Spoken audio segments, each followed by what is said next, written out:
All right, everyone. Welcome once again to the Faces of Business. I'm your host, Damon Pistolka, and with me today, I've got Valentin Radu from Omniconvert. I am so happy to have you here, Valentin. We're going to be talking about customer lifetime value optimization. And those of you listening, if you are in e-commerce and don't know what we're talking about, you need to listen in. So, Valentin, glad to have you today. Hey, Demon, and hello, everyone. I'm really happy to be here as well. And yeah, let's get this going. Yeah, let's do it. So now you've been in e-commerce and marketing for a while now. Kind of explain your background and how you started to realize about customer value optimization and lifetime value and how it really started to click with you. What caused that? I guess talk about your background first, but then we'll get Yeah, into yeah, yeah, sure. So I've been starting my entrepreneurial journey back in 2001, and in 2006, I've co-founded an e-commerce company. We were selling online car insurance here in it. Mm-hmm. Europe, in Romania, and we realized that we're paying a lot of money on Google AdWords. At some point we needed to do some things because we were always breaking even. We weren't making so much Yeah. money.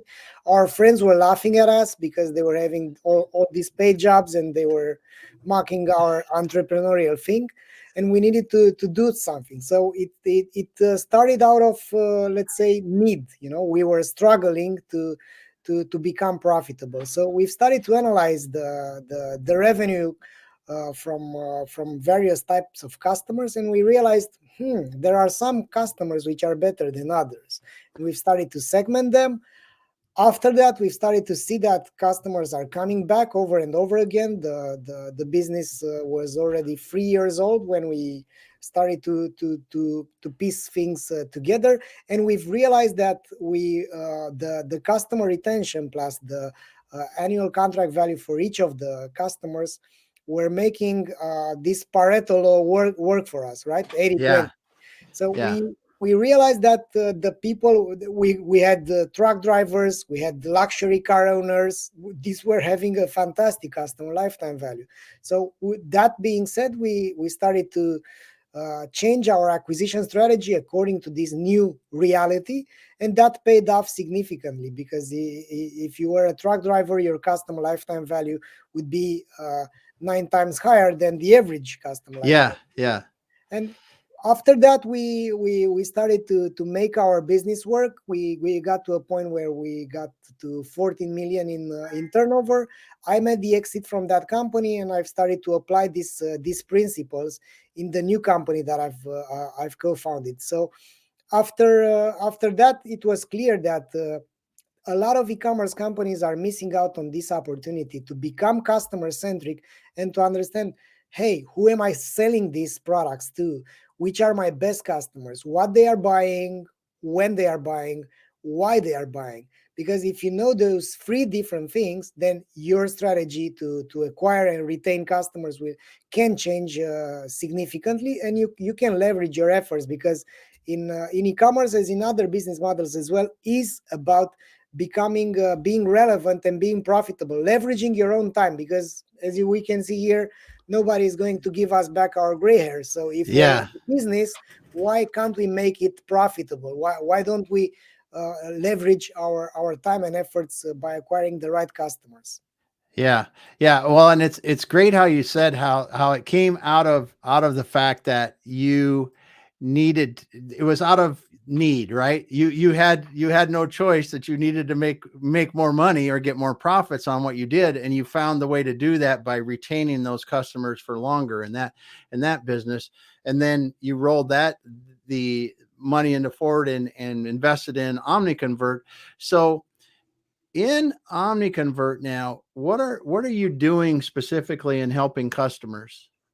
Yeah, we have three business lines. Let's say the first one is education. Mm. We educate people towards customer value optimization. This is a rather new discipline, even though that customer lifetime value as a concept is old in retail and in other business models. It's something they used to say that that anecdote about customer lifetime value is like sex in high school. Everyone talks about it, but now nobody does it. So Yeah. basically, we try to teach people around how to measure correctly, how to improve it correctly, and that's a business line. We're having our own CVO academy, right? Teaching people Yeah. around it, and we also train agencies and companies around how to improve customer lifetime value. Another business line is our own consulting arm. We have around 25 people which are providing services of customer value optimization and conversion rate optimization as well. So we have a data-driven team which is working with mid-sized and large companies from various verticals, because we need to learn about what we need to do, and we Yeah. pass this knowledge to our network of agencies that we are training towards improving customer lifetime value.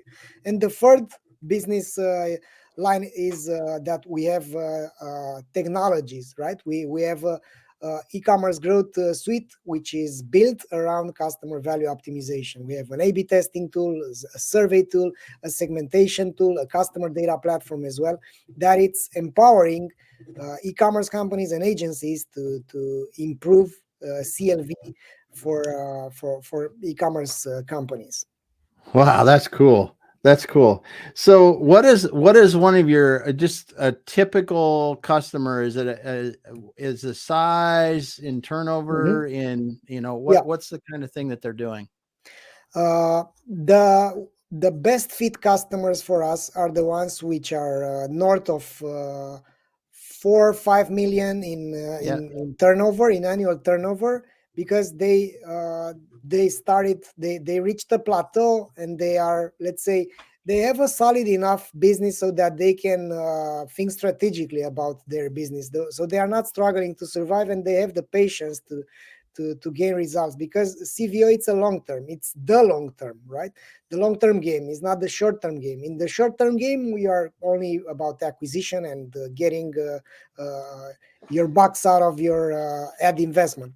Yeah. Also, there are companies which are having enough customers, right? So you need, in order to segment and in order to look at the patterns, to analyze the clusters of companies, you need to have around at least 20, 30,000 customers in your database. So this is the sweet spot of companies that are already there. That's the minimum, Yeah.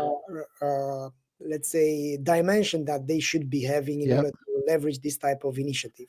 Yeah. So this is really interesting because I think there's a lot of companies that fit this, no Yeah, doubt. Um, so a lot of companies, as you said, were want to push pay per click and customer acquisition. yeah. And you talk more about lifetime value optimization or customer value optimization. Why do you think that is it more important? Is it Yeah. 80/20? When you look at the overall, what do you think really is the best mix of these? Yeah. So, Damon, we are coming after decades of acquisition marketing, where a lot of the media, the media giants have tricked all the market around acquisition, because that was their customer value optimization method, right? Yeah, To yeah, have their customers buying more and more acquisition services and ways to grow their business. yeah, And there's another phenomena happening. We have a lot of marketers right now being trained by those media agencies. I mean, yep, we don't have the formal education around these things, because the academic environment is not keeping up the pace too well with what's happening in the market. Therefore, wow, the marketers are being trained by the companies which have that vested interest, and that's why we haven't been, let's say, aware about the life cycle marketing. So it's not acquisition or customer retention or conversion. It's about the whole life cycle from the very beginning. We have acquisition, we have conversion, and then we have customer retention. And all of those three components, if they are orchestrated correctly, you have customer value optimization. These are the three pillars of customer value optimization. When you acquire the right customer, convert the traffic with the right products, and then it's way more easy to retain customers once you do this. Yeah. Oh, well said. I mean, there was so much in there. I just want to unpack a little bit of that because you are absolutely right. When you look at, and I hadn't thought about it like this before, but all the people that get trained on marketing now, I mean, most of them have been trained something around Google. Yeah, And Google makes money only if you're trying to acquire new customers for the most part. And exactly. you're right. With customer lifetime value optimization, it's really about retaining that customer, keeping them around longer, more products, and just because it is, they already know your products. They know what you have a good product quality. You have different products they can use, and just continue to help them solve their problems or get the products that they want from you. That's Exactly. way better, way better. And I never thought about it from the fact because there is a vested interest in them to just talk about acquisition. And Yeah, it's that's what they sell.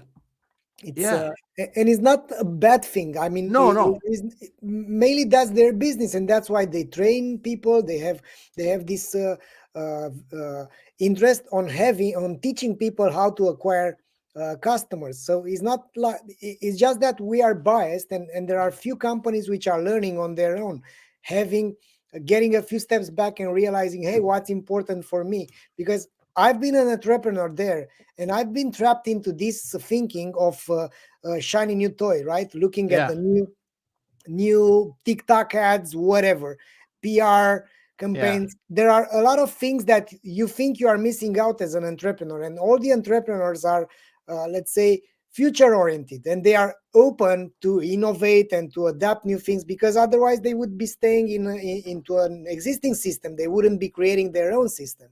And mm-hmm, the idea is that if you don't look at the business essentials, and if you don't nail the fundamentals, let's say, what am I doing as an e-commerce? I'm getting products to customers, and I need to check if those customers are happy, if they are willing to return. I need to close the gap, right? I need to close the loop. Otherwise, if I'm focused only on the first part, I need to send products to people. Then I if I don't have this customer feedback, if I am not improving based on customer feedback, if I'm not having more and more customers, I'm not activating the second e-commerce growth flywheel. And I think there are two growth flywheels. The first one is the company acquires customer, invests money and acquires new customer.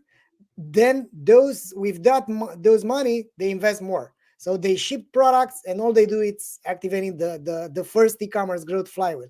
The second one is when you acquire customers, and then you get feedback, you improve your services, and there are two things that are happening. Those customers are coming back, and also those customers are activating the word of mouth because they are so happy about it. And that's as old as since the trade is, right? Under promise, over deliver. If I'm doing the right job, you're going to recommend me to your peers, to your friends. If I'm not yeah, doing the right job, you're going to go out there and pay for more customers that never come back. yeah. Well, that's a great point, and I like how you've broken it down into the two different flywheels because there are a lot of companies that live, like you said, with the first flywheel where it's getting new customers, selling a product, getting new customers, selling a product, Yeah, and then you look at others that they acquire customers, but then they There's someone that I know, Don Williams, talks about romancing the customer and making them feel really good about yeah, their experience with you.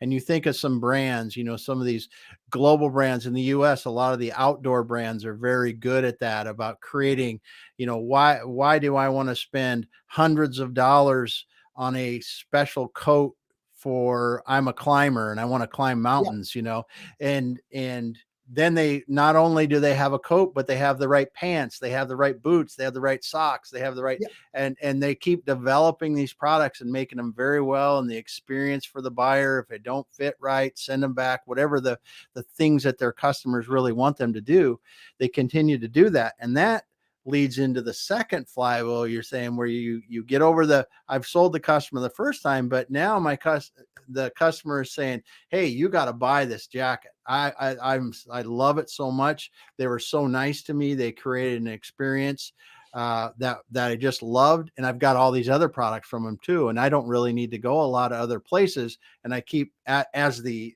person's buying it, it's a good experience, and as the seller of those products, my lifetime value just keeps inching up Yeah, as they continue to do that. And like you said, their word of mouth to all their friends in their climbing groups that they're talking yeah, about will try their products as well. That's really good. That's really, I like the way you said that.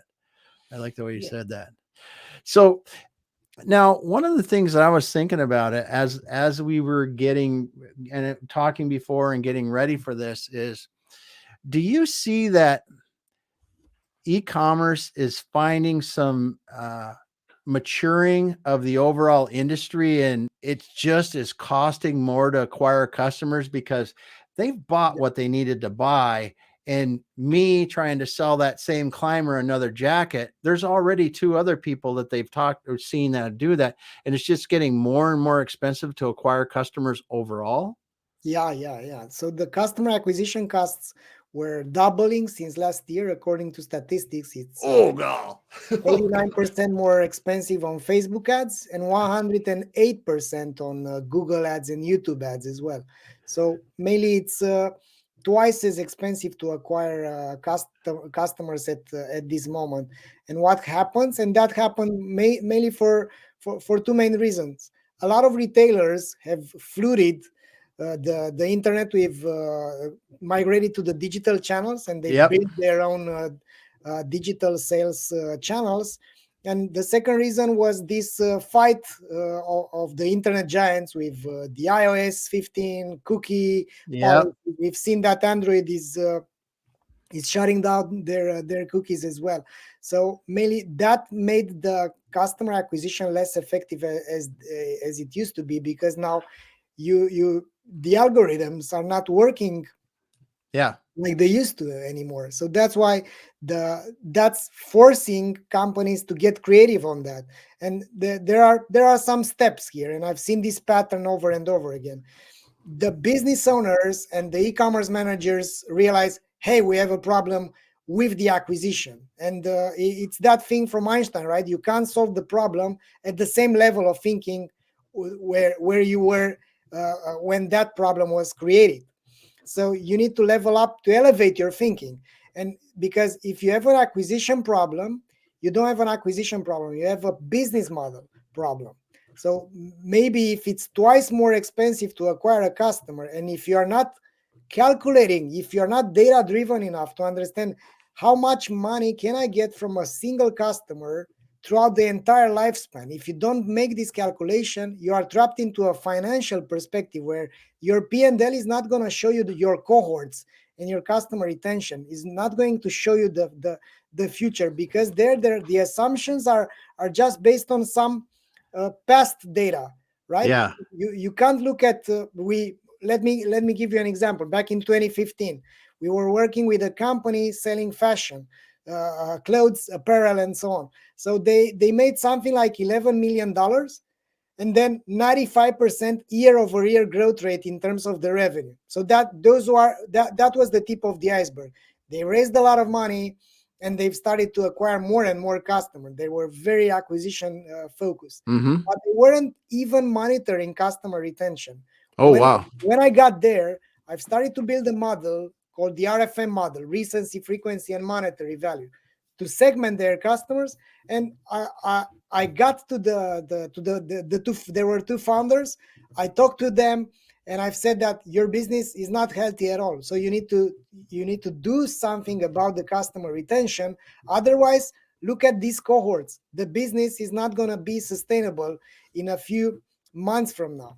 And they kind of believed it, but they haven't changed dramatically the things. 4 years after, that business was gone because of customer retention. So you need to look at which are the generating factors, right? Because you Yeah. can't go to another planet to acquire customers, right? You need to, if your business model is around fashion, you are selling clothes to ladies, though you need a big share of wallet from those ladies, and you need them to show off with the things that they are buying to their friends, so that you can have more of their friends coming out. Yeah. But Yeah. if you don't do that, then you could be out of business, like those folks unfortunately were. Well, that's a great example because I think because two things. I see this in business too. When someone has success and the success wanes, it plateaus or whatever, Yeah, they often think that they should double down rather than change strategy. And they will follow that off the cliff. They yeah, won't make that change. And that's a great example of it because it can, in significant businesses in e-commerce, this happens to. It's not just the startups. It's not just the one person, reseller or something like that. It's significant businesses go out of business because they don't change, as you said, because they've got a business model problem, and doing more of what they got them there is not going to get them out of that problem. yeah. We there's a beautiful saying about here: if you want to get out of a hole, stop digging, right? So you need to become aware about what's going on. Take us a few steps back and look at the math behind your own business. And few are the, unfortunately, does not this is not such a sexy discipline, right? To do customer Yeah. research, to nail now down the math, to look at, if I'm investing $40 to acquire a customer in average. So that's the customer acquisition cost. And I used to have $20 1 year ago. Yeah. How much do I get from a customer, and how much have I got 1 year before? Because if you are making $39 and you're paying $40, that means for every customer, every new customer Yep. that you acquire, you are losing $1. So you need to fix that first, because acquiring more customers is not going to solve your profitability. That's the unit economic. It's customer lifetime value versus customer acquisition cost, and also Yeah. is the customer acquisition cost payback. You are getting $100 and you are paying $40, but if that $100 you are getting them in 1 or 2 years from now, maybe you will not be around Yeah. to monetize, right, to get Yeah. your investment back. Yeah, because if it takes them two, like you said, if it takes them 2 years for you to make $100 from each customer, you may be gone before you even hit the second year, if your Exactly. acquisition costs are ahead of it. And this is really a fascinating point, because there's a lot of people that wonder why they see some of these e-commerce brands raise a lot of capital and then go out of business. Because I think my own opinion is that you take 3 years, 5 years ago, when your customer acquisition costs were much less, you go back even further, they're even less. Yeah. You could do that. You could raise capital, and you could get a business to grow pretty aggressively by acquiring customers.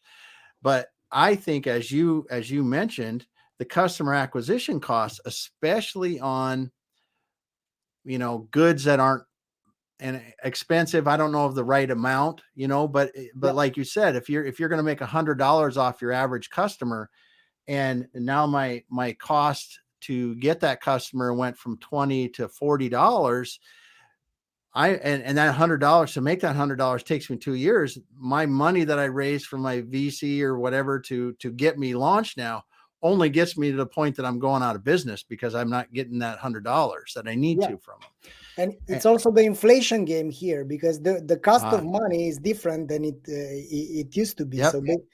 basically, it's a numbers game, and I think we need to wake up to this new reality. Is more competitive, and when it's more competitive, we need to nail down the math, because it's not as it used to be 1, 2, 3 years ago. Yeah. the Yeah. the, the costs are going up. There are more competitors in the space, and the planet has not grew, I don't know, I- 2, 3 times. Yeah, uh, yeah. There's got that many more people to buy from you. yeah, I mean, we've got some markets have opened up some, but not enough to make a tremendous difference in the overall amount of people buying with yeah. e-commerce.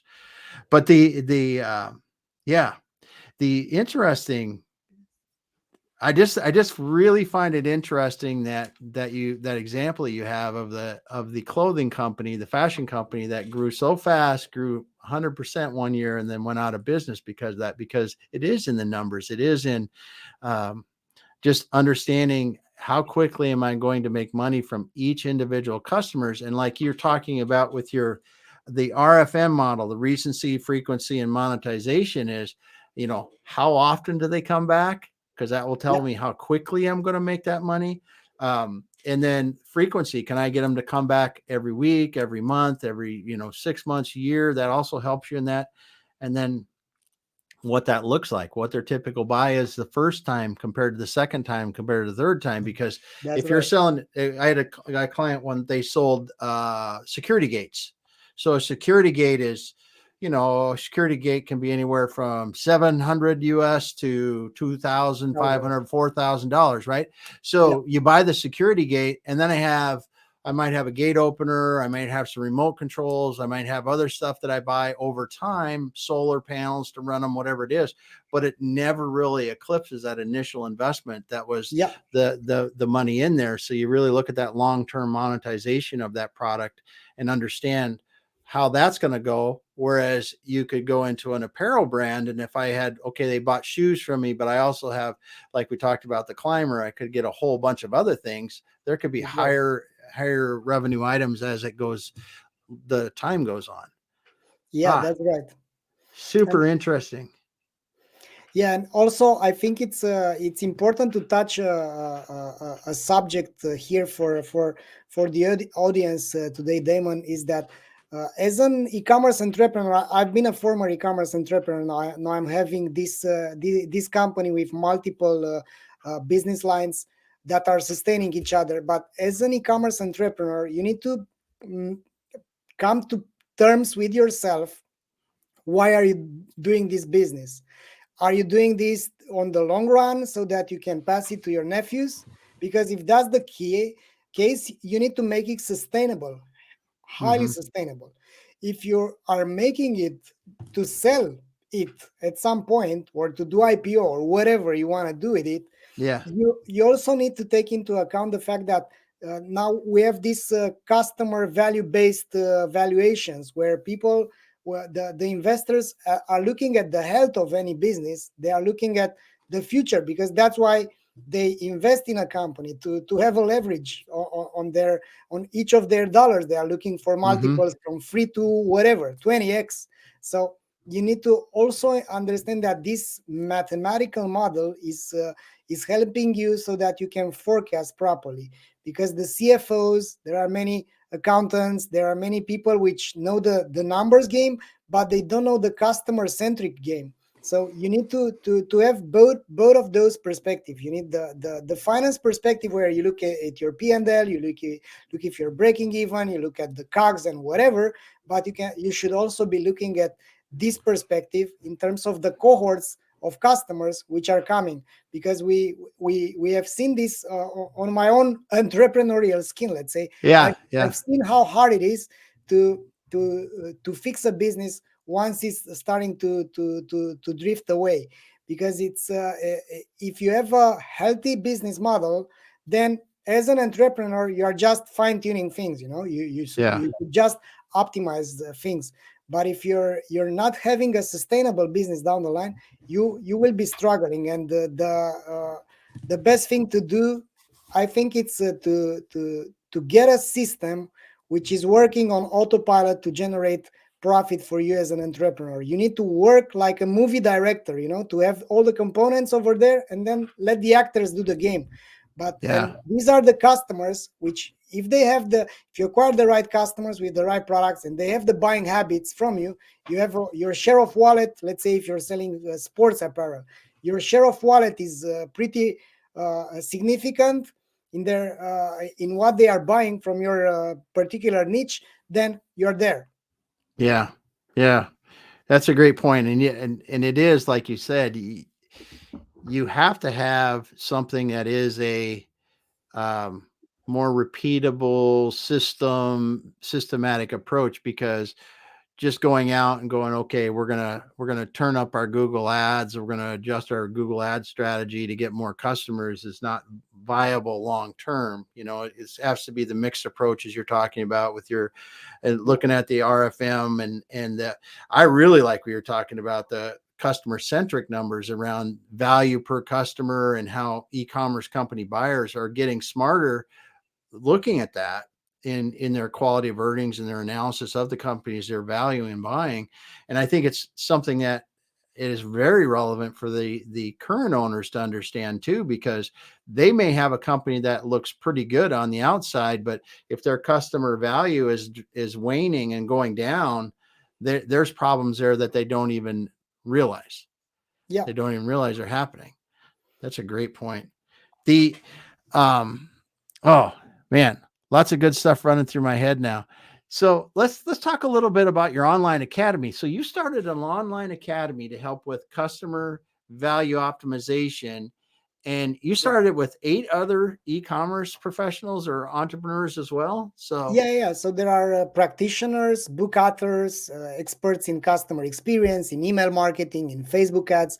We have Dennis Yu, which is a master of Facebook ads. We have Chase Dimond in the email marketing. We have Bob Mesta, which is a Harvard Business School professor and a book author on the jobs to be done methodology. okay. And we also have, so we have a lot of cool people which are experts on a particular phase of the CVO methodology, Wow. right? On the customer Yeah. research, customer experience, and so on. So we teamed up. We have people from different countries. We never met all of us, Yeah. only Yeah. on Online. LinkedIn and on via chat. We had these online webinars, and we produced around 20 hours of really valuable content for any e-commerce entrepreneur or any e-commerce manager or expert. And we mainly realized how important was for them. So at this moment, we have around 500 students, which they Wow. gave us some fabulous reviews, and we decided that this is a business on its own. This Yeah. education component is now a business line for our company, and we are helping a lot of people not only uh, let's say continue the same local maximum optimizations, but to level up their understanding towards business. And now we are training based on the CVO Academy. We have a lot of agencies coming because there's a bloodbath on the agency arena. So Yeah. we have this problem in the e-commerce market. There are a lot of agencies which don't know what they're doing, and they all they are doing is that they are, let's say, budget managers, right? So Yeah. you give them I don't know, 10 20k per for to acquire customers, and all they do is tweaking out some bids on Google Ads. But Yeah. you can do this as well. I mean, why should you pay them? So now they also wake up to this reality, because as the customer acquisition costs were going up, they realized, the founders realized that I need to do something about it, and that something was to change the agency, because they are responsible for that. And they go to the next agency and they are doing the same, because you have to fix the whole business model, and that's not the Yeah. job of the agency. However, if you're a data driven agency, and if you know what's your customer needing, what's the need of your customer, you can differentiate dramatically to them, and you can actually help that customer, because maybe acquiring one more customer with the CAC, which is not justifying the CLV, is not the way to go. So basically, I foresee a future where agencies are becoming literate in what an e-commerce actually means and how an e-commerce grows. And then the conversation is not going to be more about traffic and clicks and ROAS, which is a stupid metric from my perspective, with this Yeah. lack of tracking and lack of understanding about the real cost. Because you when you see it, when you see ROAS, you don't take into account your overhead, your wages of your people. You don't take those into account, and you think that you're making money, but maybe you're not. So Mm-hmm. basically, I foresee a future where people are becoming literate in customer value optimization. And basically, that's why we have built it. Yeah. Yeah. That's something. You had a lot in there. You had a lot in there because it's not just about acquiring customers, and you are right. A lot of marketing agencies are really running into the problem that are pay-per-click kind of agencies for customer acquisitions. It's adjusting their programs to try to get more clicks, or but they really may not be getting the return on their ad spend, and Yeah, then that really doesn't mean anything, the return on ad spend, because if you're not making money at the end of the day on the ad spend after you sell the products, it really doesn't matter. Because so so let's just look at this. So if your ad spend went up double and you got good return on your ad spend, you still might be losing money because your cost may have gone up on the other side too of your products. And like in the US, oh my goodness, our shipping has gone up tremendously. It's yeah, like, 5 times. It's yeah, crazy. it's like it's just crazy. It's like it's same. It costs you like $4 to ship something, and now it's $10 to ship something, and Yeah, at mass. I mean, a lot, and then when these e-commerce in the U.S., when we're importing product from, say, China or something like that, our container costs, they went from, 3 years ago they were like 3,000, yeah, maybe $4,000. Now it's 20-some thousand dollars. It's like exactly. when you figure, and you just figure the cost of that per item you have in that container, that's a lot of money. Even if you Yeah, had 10,000 items in that container, it's still, because that item's not that expensive. It's crazy what these things all together, like you said, yeah. your ROAS is just, it's a number, but it doesn't tell you anything really. It tells you one side or one part is all. Yeah, and with the tracking problem with the cookies as well, it's also more biased because you couldn't rely on Facebook ads to do the proper reporting, but now it's even Yeah. worse than it used to be. Wow. Yeah. So I've known some people, and this was 2 years ago. I interviewed Kevin Williams. It's a guy we've known for a lot of years, that he started talking about this before the iOS came out and stuff, and talking about the first party customer data, and really Yeah, understanding that and working with. I see several companies now many companies now, probably. I only see a few, but um, that I would think is a hot topic as well, is really having your own data about your customers as much as you can to really understand them and their buying habits, and what they really are looking for is getting more and more important as well. yeah, it's it's a new game, and I think the fundamentals should be more important right now. I mean, we should prioritize what really matters, and if we don't measure what matters, then we can't improve what matters, because that's Yeah. the first step, right? You can't Yeah. lose weight if you don't weigh yourself.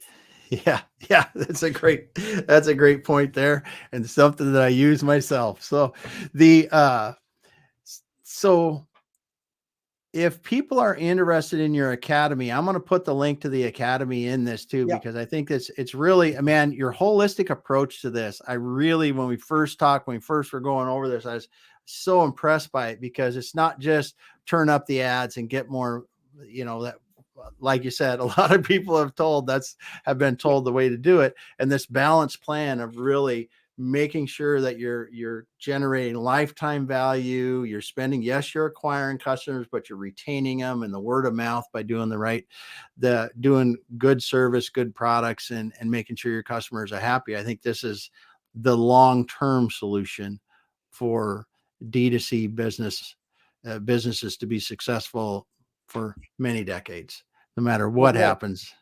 So, well, Valentine, this has been really, it's so interesting and just awesome to be able to talk to you. And if I didn't say it enough, this is Valentin Radu from Omniconvert. He has been talking today about customer lifetime value optimization, customer value optimization.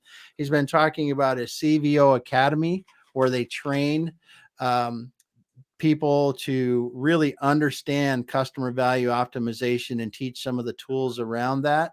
And that was started with eight e-commerce professionals in different areas from around the globe to really pull the best of the best together into that academy.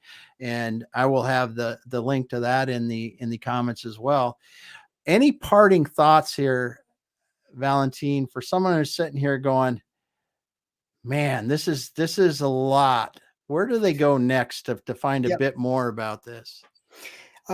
We have free courses on the CVO Academy. I strongly recommend to start with those courses. We have one it's a mini course, and it's also a course on the customer behavior. Ah, It's pretty easy, straightforward. They can learn more about it, and I think the best investment that you could do over there in your life is to become smarter, is to learn more about yeah, what you've decided to do with your life. And my last the last thing that I want to share with you is that uh, I've been an I am an ex poor kid from Bucharest, Romania. I The only thing that I got was to leverage my own brain. But if you're not pouring the right content in your brain, is not like you're not feeding your machine. So I've changed my life over and over and over again based on the things that I've learned, and then I've experimented it. I've applied. So if you're an entrepreneur, if you're a business professional, uh, see how you can level up your game, because that kind of investment has a lot of multiples. It's you will leverage your own life, and all the life that you dream about does nothing compared to the life that you can get if you improve the way you think. yeah. That's something that I think we should be all taking into account. That was incredible, man. I really, that is so true. I mean, you got to level up your thinking and the way you look at the world if you want to really drive yourself and your business success. And one of the things I did want to yeah, yeah, that's great. And I think that if if people want to reach out, look at, like I said, the CVO Academy, Omniconvert. We'll have the links in there. That was so great. That was such awesome at the end there. It is what you feed your mind. It is going through and learning this, and I think even things now. One of the things that I will say about places like the CVO Academy, as an executive in a business, one of the biggest questions that executives, I think, as I was running businesses prior and e-commerce businesses, is that, am I doing the right thing?